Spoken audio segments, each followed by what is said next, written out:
கண்டி முடி ஜெபிப்போம். தேவனுடைய வார்த்தை கொடுக்க முடியாத தேவன் எனக்கு கொடுத்த பெரிய கிருபைக்காக தேவனுக்கு நன்றி செலுத்துறேன். கர்த்தாவே மக்கு ஸ்தோத்திரம் செலுத்துற ராஜா, நன்றி செலுத்துறேன் இசப்பா, நன்றி செலுத்துறேன் இசப்பா. ஆண்டவரே நன்றி செலுத்துறப்பா. அந்த வேலையிலையும் உடைய சமூகத்துல வந்து என் தகப்பனுடைய வார்த்தையை கொடுக்க என் கத்தை கொடுத்த பெரிய கிருபைக்காக நன்றி செலுத்துறேன் இசப்பா. பேசுங்க, நீங்க நல்ல பிதாவின் ஆவியானவர் சொன்னீரே, ஆவியானவர் நடிகை மறைச்சு வெளிப்படுங்கப்பா. பரிசுத்த ஆவியானவரே நடிகையோடு பேசும் ஆண்டவரே, நடிகை வாயோடு பேசுமப்பா. பேசும் ஆண்டவரே, நீர் பேசும் ஆண்டவரே, கர்த்தருடைய ஆவியானவரே நீர் ஆளுகை செய்யும். ஆசீர்வதியும் இயேசுவின் நாமத்தினால ஜெபிக்கிறோம் நல்ல பிதாவே, ஆமென். மார்க்கு சுவிசேஷத்துல 5ஆம் அதிகாரம் 25ஆம் வசனத்துல நம்ம பார்க்கும்போது ஒரு பெரும்பாடுள்ள ஸ்திரீயை நம்ம வச்சு பார்க்கிறோம். அவங்க அநேக வைத்தியர்களால் என்ன செஞ்சாங்கன்னா, அவங்க அநேக வைத்தியர்கள் அவங்க வைத்தியர்களால் மிகவும் வருத்தப்பட்டு தனக்கு உண்டானவைகள் எல்லாவற்றையும் செலவழித்து சற்றாக குணமடையாமல் அதிகமாக அவங்க வருத்தப்படுகிறாங்க. அப்ப வருத்தப்படும் போது இயேசுவை குறித்து அவங்க கேள்விப்படுறாங்க.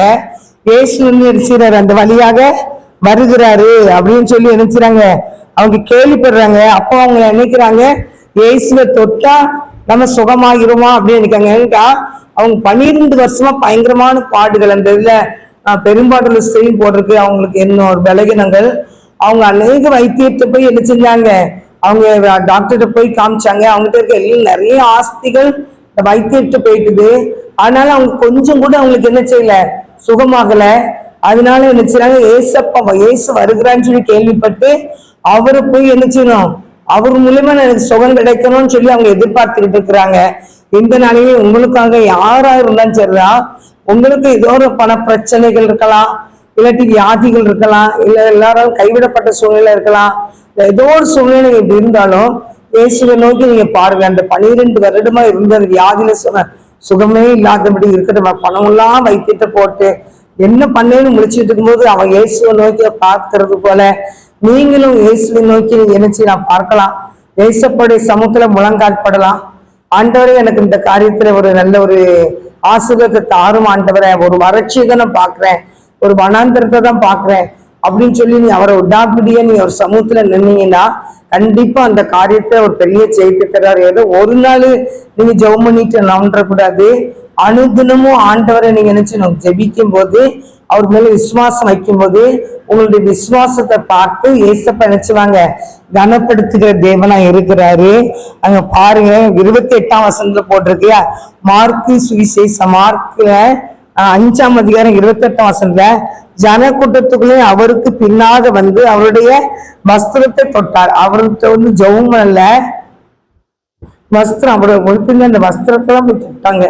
தொட்டனே உடனே அவளுடைய உதிரத்தின் ஊரெல்லாம் என்ன செஞ்சிச்சு, நின்று போயிட்டு அந்த வேதனை நீங்கி ஆரோக்கியம் அடைந்ததை அவள் தன் சரீரத்திலே உணர்ந்தாள். ஊரல் தான் போட்டிருக்கு. அவளுக்கு அப்ப உச்சிலிருந்து உள்ளங்கால் வரைக்கும் ஊரல் தான், அவளுக்கு போகல. வைத்தியத்தான் போயிருக்கிறாங்க, எல்லாம் வைத்திட்டு போயிட்டாங்க, பணம் எல்லாம் செலவழிச்சுட்டாங்க. ஆனா அவங்களுக்கு அதுல இருந்து விடுதலை இல்லை. அந்த ஊரல் இருந்துச்சுனாங்க, அவளுடைய உதிரத்தின் ஊரல் நின்று போயிடுச்சு. அந்த வேதனை நீங்கி என்ன செஞ்ச ஆரோக்கியம் அடைந்ததை அவள் தன் சரீரத்திலே கண்டாள். 1 நிமிஷத்துல நின்றுட்டு அவ அந்த 12 வருஷம் உடம்புல போட்டு ஒரே ஊர்லாம் தெரிஞ்சிருந்தா எப்படி இருக்கும். எந்த டாக்டர்கிட்ட போனாலும் அவருக்கு என்ன செய்ய சுகமாகல, எந்த வைத்தியர்கிட்ட போனாலும் என்ன செய்யல சுகமாகல. தமிழ் மருந்து சாப்பிட்டு பாக்குறாங்க, இங்கிலீஷ் மருந்து எல்லாம் சாப்பிட்டு பார்த்துட்டாங்க, உண்மையா கேட்கல. ஆனா ஏசப்பட வஸ்திரத்தை மட்டும்தான் தொட்டா. கூட்டத்துல போகும்போது ஏசப்பட்ட பார்த்து பேச முடியல, ஏசப்பட்ட அவரை பார்க்க கூட முடியல. அந்த கூட்டத்துல நெரிச்சிட்டு போய் அவரு துணியை மட்டும்தான் பிடிச்சிருக்கான், பிடிச்சிட்டு அப்படியே வந்திருக்கிறா. ஆனா ஏசப்ப நவுண்டு போயிட்டாங்க. போன உடனே இயேசு தம்மிலிருந்து வல்லமை புறப்பட்டது தமக்குள்ளே அறிந்து ஜனக்கூட்டத்துக்குள்ளே திரும்பி என் வஸ்திரங்களை தொட்டது யார் என்று கேட்டார். ஜனக்கூட்டத்துல எல்லாரும் நெரிச்சிட்டு போய்கிட்டு இருக்கிறாங்க, எல்லாரும் அவர் இடிக்கதான் செஞ்சிருப்பாங்க. ஆனாலும் ஆண்டு கொஞ்சம் அவுந்து போய் அவர்கிட்ட வல்லமை புறப்பட்டு போறத அவர் பாக்குறாரு. அப்போ என்னைய தொட்டது யாரு அப்படின்னு ஆண்டவர் கேட்கிறாரு. அவருடைய சீசரில் அவரை போக்கி திரளான ஜனங்கள் உண்மை நெருங்கி கொண்டிருக்கிறதை நீ கண்டும் என்னை தொட்டது யார் என்று கேட்கிறீரே என்றார்கள். நீ எவ்வளவு கூட்டம் போய்கிட்டு இருக்கிறாங்க, இவ்வளவு கூட்டம் போகும்போது என்னை தொட்டது யாருன்னு கேட்கிறீங்களே அப்படின்னு அவங்க சீசரில் கேட்காங்க. அவர் தொட்டு யாருன்னு கேட்கிறேன் என்றார். இதை செய்தவளை காணும்படிக்கு அவர் சுற்றிலும் பார்த்தார். இந்த காரியத்தை செய்தது யாருன்னு சொல்லி சுற்றி அப்படி நின்று பார்க்கிறாரு. அப்ப இதை செய்தவளை காணும்படிக்கு அவர் சுற்றிலும் பார்த்தார். தண்ணீரத்தை சம்பவித்ததை அறிந்த அந்த ஸ்திரீயானவள் பயந்து நடுங்கி அவர் முன் வந்து விழுந்து உண்மையை எல்லாம் அவருக்கு சொன்னார்.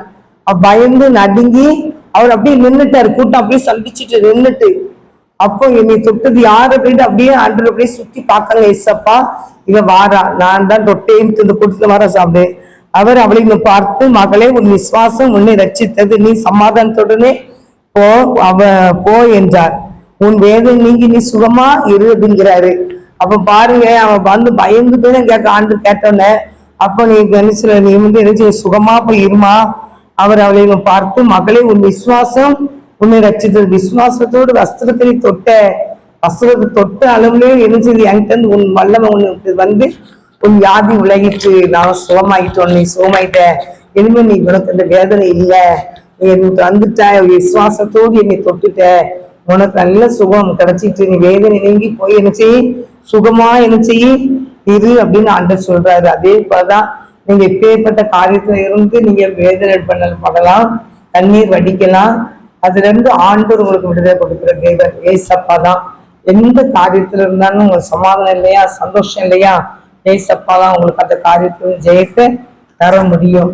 அந்த 12 வருடமா இருந்த அந்த ஸ்திரீக்கு ஆண்டவர் செஞ்சாரு, நல்ல ஒரு பரிபூர்ண விடுதலையே ஏசப்பா கொடுத்தாங்க. அதே விடுதலையே இன்னைக்கும் ஏசப்பா நோக்கி பார்க்கிற பிள்ளைகள் அந்த விடுதலையை நம்ம பெற்றுக்கொள்ளலாம். அதனால நீங்க எவ்வளவு பணம் சொல்றது பெரிய காரியங்கள ஏசப்பான்னு சொல்லி அவர் சமூகத்துக்கு முழங்கால் போடுங்க. எனக்கும் அந்த 12 வருடம் பெரும்பாடு ஸ்திரீக்கு அந்த உச்சிருந்து உள்ளங்காலுக்கும் ஊரலினால் பாதிக்கப்பட்ட மகளுக்கு ஒரு விடுதலையை கொடுத்தீங்கப்பா, எனக்கும் இந்த வியாதியிலும் எங்க நல்ல சுகத்தை தாறுமாட்டவரை சொல்லி விசுவாசத்தோடு அவரை நோக்கி பார்த்து ஆண்டத்தை கண்ணீர் வச்சு கேளுங்க. எல்லா காரியத்தையும் ஆண்டவர் மாற்றுவார், எல்லா காரியத்தையும் மாற்றுவார், மாறாவை பத்திரமாய் மாற்றுவார். அவர் நம் தேவனாய் கர்த்தர் இயேசு கிறிஸ்து நமக்கு விடுதலை கொடுக்குறது அந்த உலகத்துக்கு வந்தாங்க. ஏசப்பா நோக்கி பாருங்க, கர்த்தர் அற்புத விடுதலை கொடுத்து உங்களை வாழ வைப்பாங்க. ஏசப்பா கர்த்தர் உங்களை ஆசீர்வதிப்பாரு. ஆமே. ஆத்மாவே கர்த்தரை சோத்ரி, முழு நாமத்தை சோத்ரி, ஆத்மாவே கர்த்தரை சோத்ரி, கர்த்தர் செய்த சகல உபகாரங்களையும் மறவாதே. ஆமேன். கர்த்தர் உங்களை ஆசீர்வதிப்பார். ஆமே.